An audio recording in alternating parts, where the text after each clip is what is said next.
Track 9. All the small things. Jet's mornings began before the light, not because he wanted them to, but because he felt like they had to. If a report wasn't sent back to his parents regularly, he'd be the last to wake up.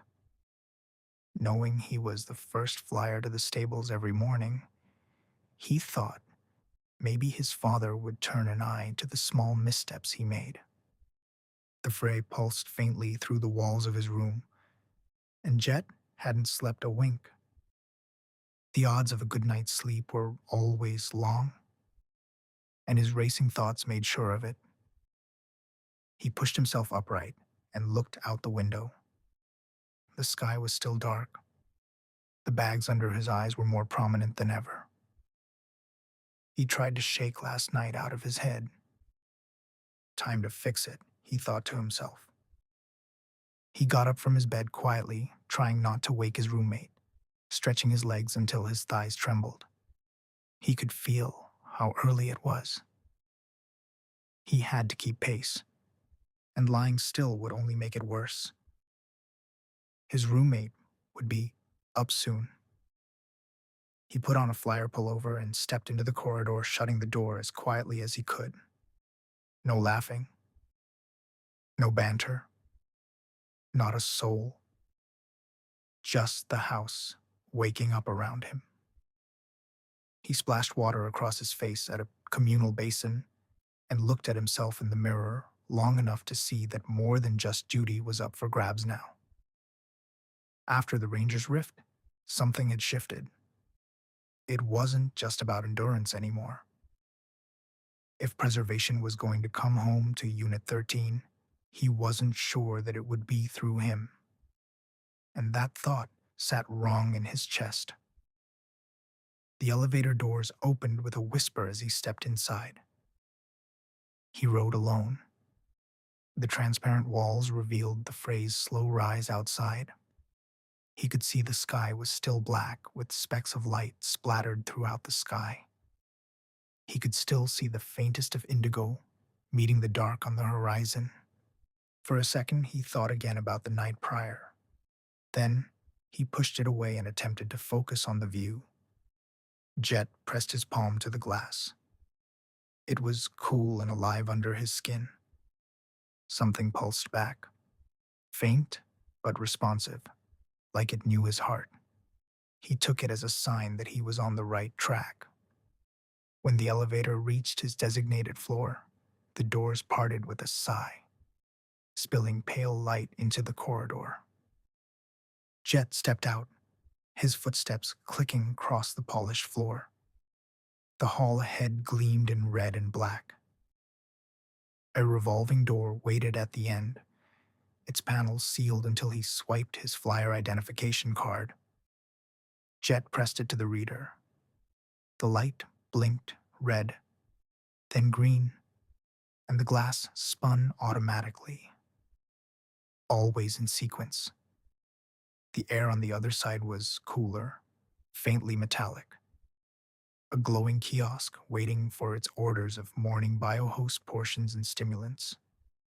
Cylinders of bowls and cups sat next to it, morning allotments and small luxuries bought with earned credits. Jet walked past them without thinking. He didn't mind the hunger anymore. The choice between an empty stomach or an empty docket was an easy one. Down the hall, a group of team leaders sat huddled inside a conference room. Charts and numbers filled the board with metrics, projections, and output ratios. Their voices moved fast, their faces tense. Jet barely looked, but couldn't remember the last time supervisors were up this early. The metrics always felt like another language to him. He understood only the part that mattered. Run faster, run longer, earn more. He stopped at a water fountain just before the entrance door, pressed a hand to the cold metal, and took a slow breath. The door recognized his chip and slid open to reveal the flyer's workspace, an enormous hangar stretching with the light.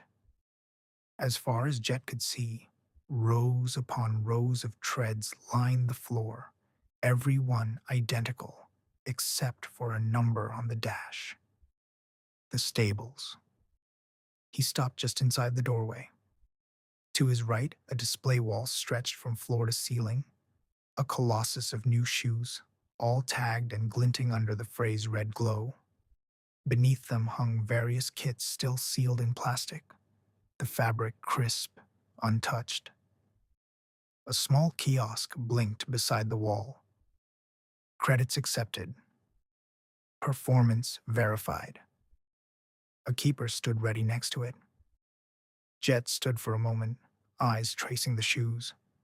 The soles were red and black trim that wrapped around the ankle.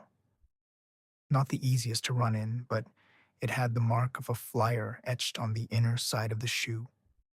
Every pair looked the same, except one. The most expensive pair was a shoe named after the most famous drafter in Eden, sleek gray and white that cut off below the ankle. He looked down at his own shoes. He flexed his foot out of habit and felt the split sole shift, the loose stitch dragging across his heel. He'd been patching them for months, running them past the point of mercy. The credits he didn't spend on last night still sat on his wrist, the credits his father had given him. Not much, but enough. He swiped. The scanner chimed once. One pair unlocked. Not the drafter's signature shoe, but these did the job for now. The shoes were lighter than he expected. He pulled the old ones off, folding them once before setting them carefully in the trash, like he owed them a thank you, and then slipped on the new pair. For the first time in a while, his steps didn't make a sound. He walked through the maze of machines, the belts waiting for their flyers to begin their shifts. Each tread glowed to life only when a child made it move, every stride igniting a red pulse beneath their feet. When a flyer stopped, the glow faded, and another stepped on theirs. Constant motion, perfect rhythm. The air smelled of steel, ozone, and sweat still left over from Q4. On the far wall, a massive screen streamed live metrics. Columns of numbers climbed like vines toward the ceiling. At the top of every category sat one name: Miles. Jet found his place near the middle of the hangar, tread 13. The small plaque above the display still bore his unit number. The edges frayed, the color was fading. Same machine he'd used since his first day on the floor. He set his towel across the bar, flexed his fingers once, and touched his toes. Jet stepped onto the tread and slid his water bottle into the holder. The belt beneath his feet breathed like it missed him. The metal was cold under his palms. His feet fell into motion.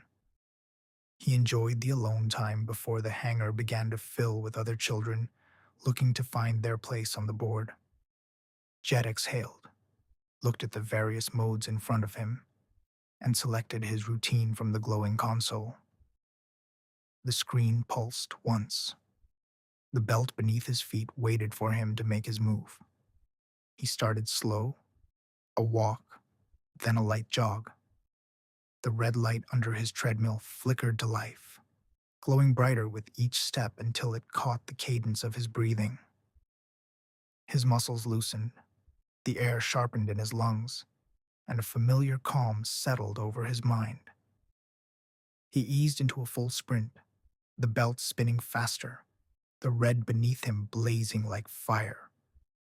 For a moment, it felt like he could run the fury itself and outpace whatever waited on the other side. Then the burn came, first in his chest, then his calves, then everywhere. He let it build, then slowed to a walk. He repeated the pattern again and again. Run until the edges blurred, recover, repeat. The light beneath him dimmed and flared like breath. Even if it was a path to nowhere, the feeling of exertion on your body, there weren't many feelings like it. There was a reason the majority of the children in Eden were fit. By the time he finally slowed for water, his shirt clung to his skin, heartbeat drumming in his ears. That's when he heard it, voices, sharp and bright, cutting through the rhythm of footsteps. Any sound that wasn't coming from a tread always carried. It was a good hour before the treads finally started to wake around him. One by one, more flyers streamed in from the elevator, scanning in and filling in the empty treads. Another hour went by, and Jet looked up and saw Miles, his perfectly balanced stride barely faltering as he talked with a group of interns gathered near his station. Their recruiter and her keeper stood close, notes in hand, nodding at everything he said. Jet kept his walking pace, red light faint under his feet, but his eyes drifted toward them, ears tuning in just enough to catch the conversation. A ripple of awe passed through the children. The recruiter smiled faintly. "Interns of Eden," she said, gesturing toward the screen. "This is our top flyer, Miles, winner of the Q1 Crucible." A few of the children gasped and others clapped. They had watched him only the day before. Miles never broke his cadence, but he slowed to be able to speak, lean and composed, a towel looped around his wrist. His kit glowed faintly in the red light. His smile was polite but strained, his voice soft enough that the room quieted to hear it. The kids erupted when he turned to them. "It's the Red Stallion!" They'd shouted his name yesterday from the Violet Room, and now he was right in front of them.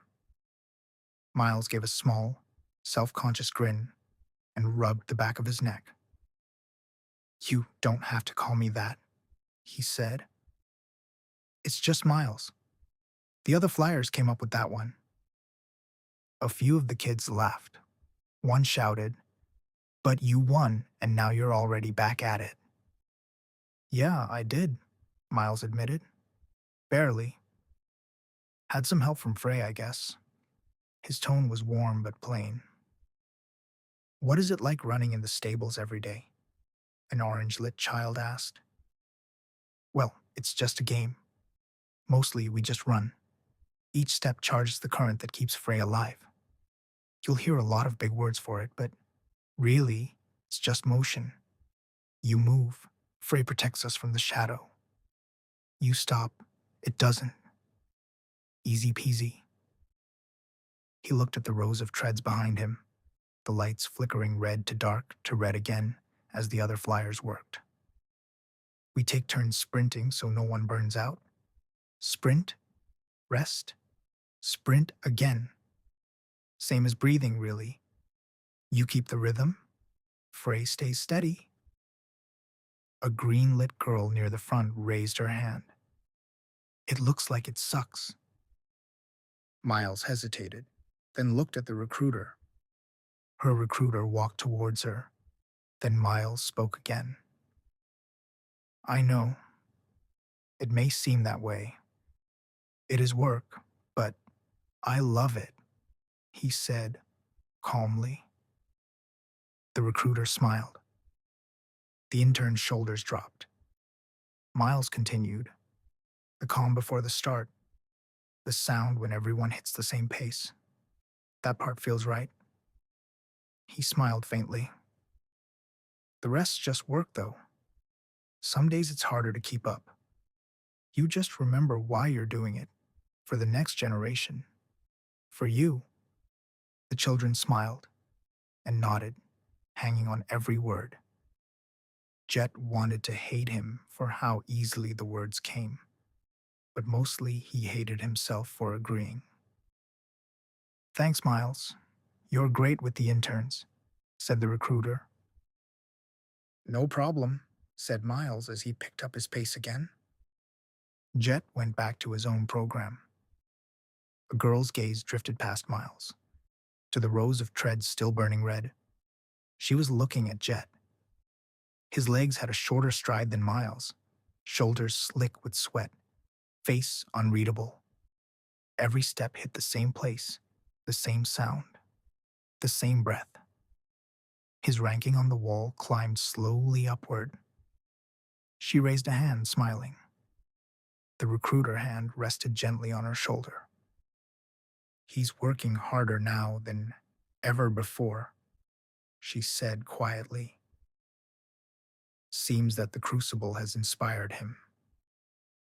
She lowered her arm. Across the hangar, a sharp gasp broke the shared cadence. One of the younger flyers stumbled mid-sprint and collapsed against the rail.